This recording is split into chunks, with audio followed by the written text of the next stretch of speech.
how are you able to filter through the content that you want to get through YouTube? Because it could be a rabbit hole when you're, going through YouTube. Is it, do you already know the channels that you want to follow, the channel that you want to dive in, or is just like, searching videos off the rip? Like Yeah. what helps you be consistent and when you're using YouTube University?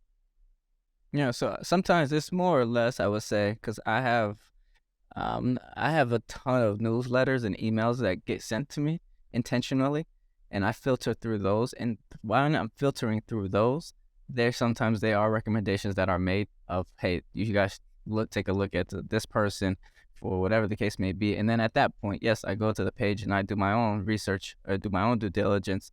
I never look at subscribers. I never look at views because typically those things don't mean a thing. People can pay for those things because it's just putting money behind their videos. Yeah. It's really just observing and really listening and taking in the content in itself to really see if the person understands.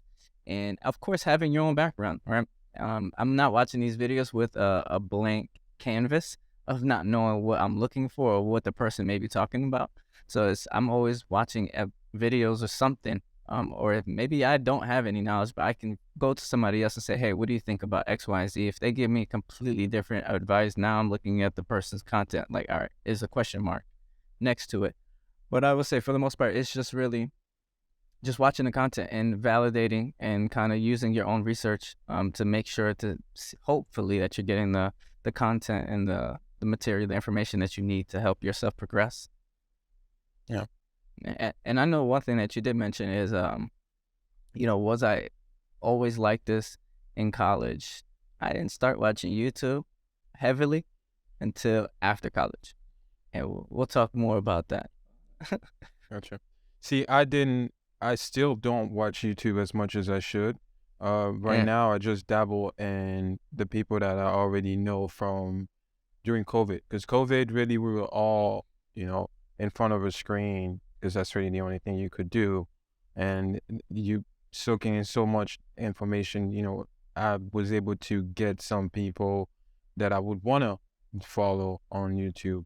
So those that I subscribe to are the only one that I'll go in and just, see what they've posted. Some I just pass by because, hey, if it's too long, I'm not going to sit there and watch a 2-hour YouTube video. That's just not going to happen.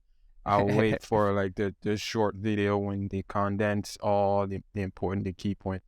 And I know people do it with our content as well. I'm like, hey, they may not go through the whole thing and we just get segments, which is totally fine, whatever works for you. But as long as you're learning, because the key is to Yeah. learn and just get something that's going to help you on your daily walk or just, down the line, something that you want to apply in your life. I do have a question. Do you take notes when you're watching YouTube videos or you just like on a Oh, fly? yeah. Oh, Gotcha. no, no, no. I have to take notes. I mean, especially the things that I'm listening to and the content, that type of content I pull in, it's directly to help me. So if I don't take notes, whether I'm writing it down in my phone or I'm writing down on a piece of paper, like it gets noted down somewhere, and I'll get back to it at a certain time where I need to put it in the proper place. Gotcha. But yeah, I have to take notes. And I want to question, why don't you feel as if you could sit down and watch a 2-hour video? It depends on the content and also the time that I have available. Like you can make the time for it, but it goes back to my attention span. That's really the first thing. I after a certain amount of time, I zone out of the content. I'll have to pause it, maybe come back to it in 2 or 3 days, for me to fully be there. And so that's just me knowing myself. If I sit Yeah. there through 2 hours, best believe I'm gonna have to come back to it to get some segments. So instead of me spending the 2 hours all I want, I will wait whether until the person drop a short, video that has everything condensed in it or break it into segments. I find it to Yeah. be helpful for me in terms of how I cope the content.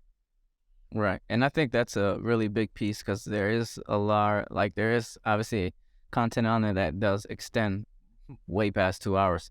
And I think that right there, what you just said, maybe your attention span can't take it and tolerate the entire thing in one sitting. Because I'm the type of person I will consume content, 2 hour content easily. Maybe not in a full sitting, but I will consume it. If especially if it's something I need to, I'll break it into pieces where I'll do an hour a piece and then kind of keep it pushing.